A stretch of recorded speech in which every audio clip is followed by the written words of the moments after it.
Guys, this is Nick Harrington with the Lannister social team. We're bringing you here a set of Lannister interviews. We'll be interviewing our team members. You can learn a little bit more about us, our history, and some maybe little cool things you didn't know before. Today we're bringing you Morissa, our CCO. She's a huge asset to this team. She brings a great Lannister voice. She ties together the whole media team in such a unified way. She keeps chugging along so well. And, we're going to give her some great questions today, and you're going to learn a lot about her. Morissa? Thank you very much. I appreciate that wonderful intro. No problem. So we'll start with the first question. What do you like most about working at Lannister? It's very difficult to nail down to one thing, but if I had to just say one thing that kind of accompanies all the other things I enjoy, it's the positive attitude that starts at the top. I mean, you meet Joe and you know right away that this is a different kind of company, that there is just such a positive energy. And then the fact that we have Nina here, who, for anybody who doesn't know Nina, I mean, she is just a kind of a spiritual coach. Yes. She just is such a positive light. You speak with her and your whole day is like turned around to the best day. So starting at the top, those two bring such a positive energy, and then everybody else just kind of emanates positivity, and you don't see that at many other places. I've worked with a lot of companies as a freelancer, and it's so rare. I would say 90% it's just, this is our job, this is what we do. There is no, joy or laugh or anything. Yeah. This is a very different thing. I mean, we have Cindy who sends us these positive memes, just, make today a great day. Something that simple can really turn your morning around. Mm-hmm. And I mentioned this story. I interviewed Cliff the other day, and I mentioned the story of, my very first day working here. Joe sent everybody out a picture of a Star Wars waffle maker that he got. Yes. Other companies get things like that. That sounds like Joe, yes. Yeah, totally. So it just kind of set the tone for, okay, we're allowed to have fun while we do this. And it's not like, some companies like fake fun, like, oh yeah, we have, whatever. This is like real, we're enjoying what we do, and that positivity translates into our work because it makes us more passionate about what we're doing. And you're able to do it with a smile. You don't have to wear a mask, you can be yourself, and it's fun. Yeah, I totally agree with that. I think, the positivity is so noticeable here. Some days it'll be pretty quiet and chat the weekend, but then you'll hear, either Joe or somebody coming through in our general chat that we have as a team saying, hey, everybody, have a great day. Happy Sunday. Go crush it. It's good hearing that. And it's good having a personality behind your team that, it's rather than just, like you said, a lot of people just straightforward, straight face, no jokes. And you want to have fun while you're having fun. And also, everybody expresses their gratitude for one another. I mean, you get messages, you're doing an awesome job. You need that. Like, when you're working, I mean, it's reward in itself, or I appreciate you. People will say that. It's really, really something. I've started carrying that over into my everyday life, just saying to people, I appreciate what you're doing. Whereas before, I would think it, but I wouldn't necessarily express it. I'm not the most emotional, expressive person, but I'm learning to do so because I see how nice it feels to have people say nice things to you and to express their gratitude to you. So that's all part of that positivity.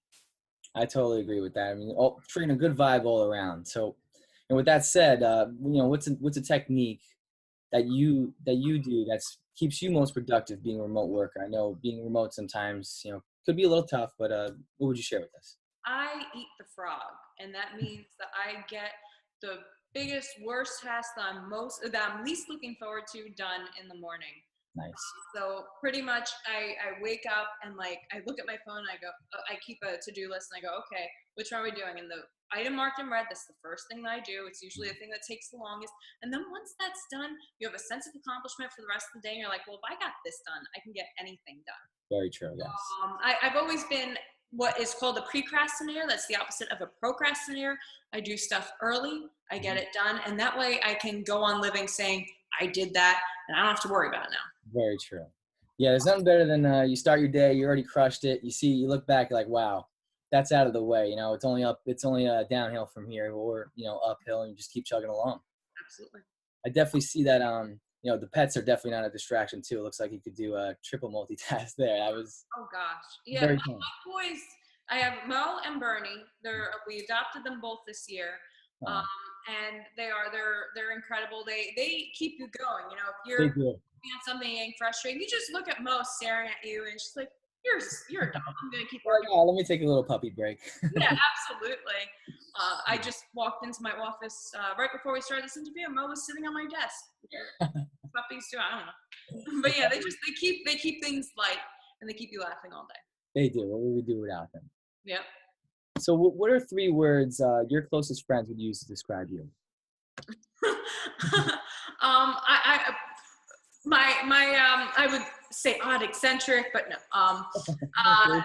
Maybe My nice friends would say overachiever. I've heard that pretty much. The first time I heard it, I was 10 years old, and she said it like an insult. She was like a friend of me. She's like, "You're such an overachiever. You made honor roll again." But I take that in stride. Like, absolutely. I put my all into everything that I do. That is a compliment. Thank you very much. I have a type A- personality. That makes me an overachiever. Okay. Yeah. I'm also compassionate.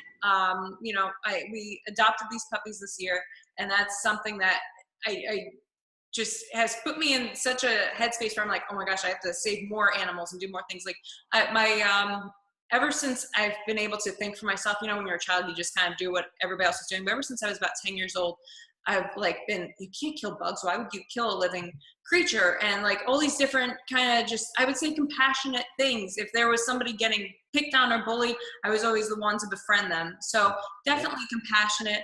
And then I would say unpredictable in another way. And I don't mean unpredictable like, ooh, I'm wild, I'm crazy. I'm more unpredictable in the sense that my mother's always saying, I never know what you're going to come out with next. One day I'm singing, and the next day it's I'm writing a book. Those are 2 things that I did when I was younger. So it's just definitely an unpredictable thing, because even myself, I don't know what challenge I'm going to take on next in my personal life. I don't know what trip I'm going to do, what talent I'm going to explore, what I'm going to do. Yeah, that's pretty amazing stuff. I mean, you do some great stuff, and we all know you're writing.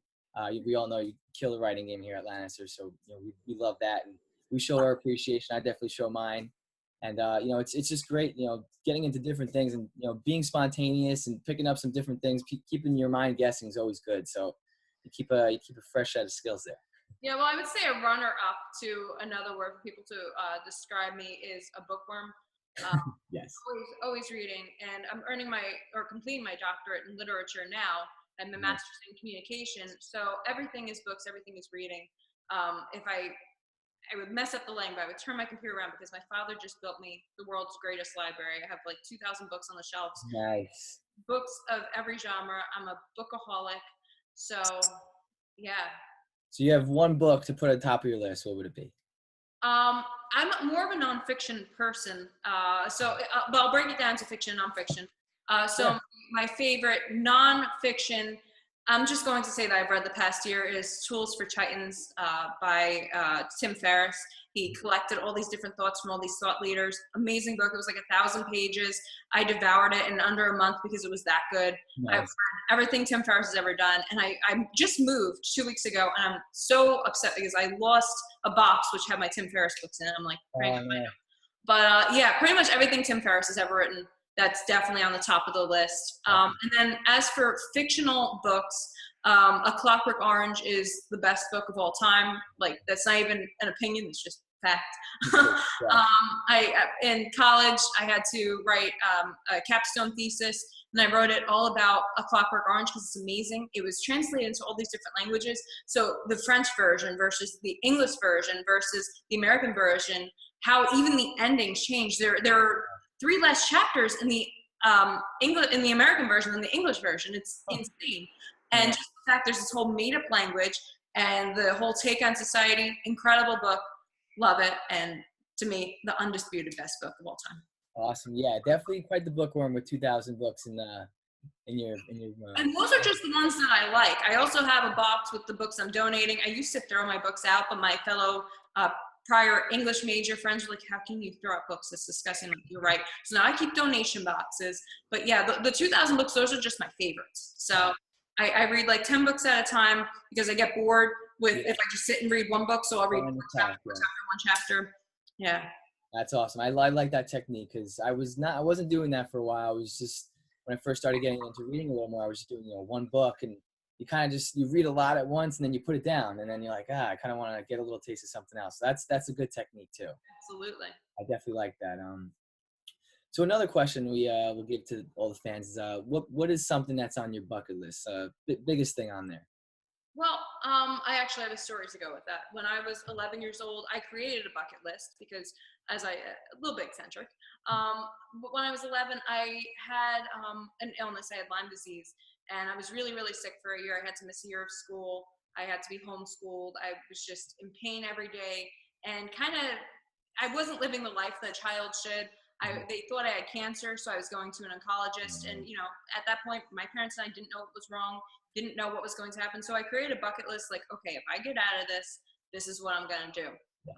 So on that bucket list, I had things that an 11-year-old child would dream of doing. I wanted to be on a billboard in Times Square. I wanted to break a Guinness World Record. I wanted to sing on a national TV show like American Idol.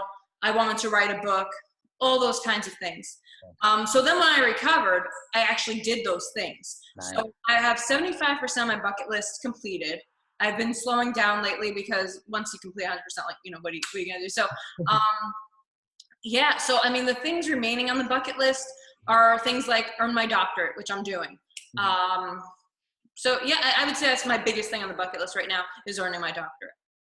That's amazing. I mean, that's 3 things you just kicked, right into the bucket list, and you're doing them amazing as well. I mean, you wrote an amazing book. It was #1 bestseller for a while.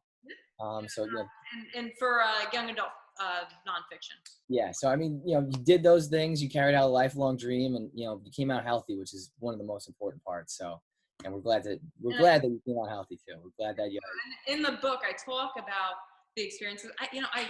It was really tough because when you're a teenager, 11 years old with Lyme disease, people, kids don't understand. They treat you very differently. So it was something that I had stopped even talking about for a very long time. Even adults, they treat you differently. They do. But then when I wrote the book and kind of said I had Lyme disease and I was sick and blah, blah, blah, blah, that was when I first started talking about it. Wow. Yeah. Wow. So that's a pretty amazing experience. That definitely, inspires your own self from yourself. So it's a horrible thing, but so much great stuff came out of it. So. It is. There's nothing better than hearing somebody, make their way out of a time that was down, because a lot of people give in to the negativity, and there's just, I feel like sometimes a negative thing could really turn into a positive experience or person, and you did exactly that. Absolutely. So that was definitely a great story. We'll end it off on another note. So describe an action or decision that you believe played a very significant role in where you are today in your career. That would be my first. Okay, that would be my first book. My first book was self-published and it was about contests. And see, as a preteen and teenager, I would just enter any contest that I could find. So if there was a contest to make a video about your favorite soap, I would enter it. If there was a contest to write an essay, I would enter it. If there was a contest where you would have to take a picture outside and caption it, I would enter. I entered every contest I could find. And because I entered so many contests, I won a lot of contests. And that started my foray both into, that was essentially freelancing because I was getting paid to do these creative things. And then it inspired me to write my first book, which was called The Career in Contest, which is where I chronicled the types of contests and how other people can enter contests and win contests. Wow. But then with the launch of that book, I also decided to break the Guinness World Record for making the world's longest chain of bracelets. So that was like just kind of to promote the book, but it was also something on my bucket list. And then I could say, hey, I broke a Guinness World Record. So that was definitely something because it prepared me for so many other things in life. The book itself, having a book released, it was self-published. So I got the experience of publishing a book.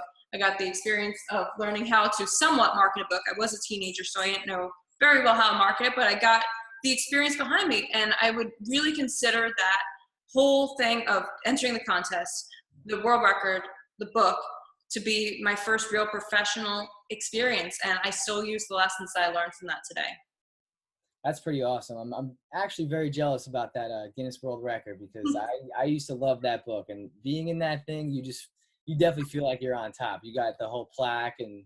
I know. I cherish my plaque. My plaque is right over on the mantle of my fireplace because it's like one of the coolest things, like when I was a kid, I would read all the time too. But in high school, I went to my school library and I said to the librarian, "Hey, can I get the Guinness Book of World Records?" And she's like, "You're too old for that book. You can't read it." It broke my heart. But the reason I wanted the book was because I wanted to see what records break, because I knew I wanted to break a record for the book. And I'm like, really? So yeah. But yeah, it really, it was a great experience. And then I got to do a TV show on it for a Lifetime, which never aired, but I still got to film a TV show on it for a year. Oh man, so definitely have some awesome attributes. Breaking the Guinness World Record was awesome. We had a great time here today. We're definitely going to hear more about the teammates going forward. This is the start of our Lannister series. This is Morissa, our CCO. We had a great time with Morissa tonight, and you'll be hearing more from us in the future. Thank you, Nick. No problem.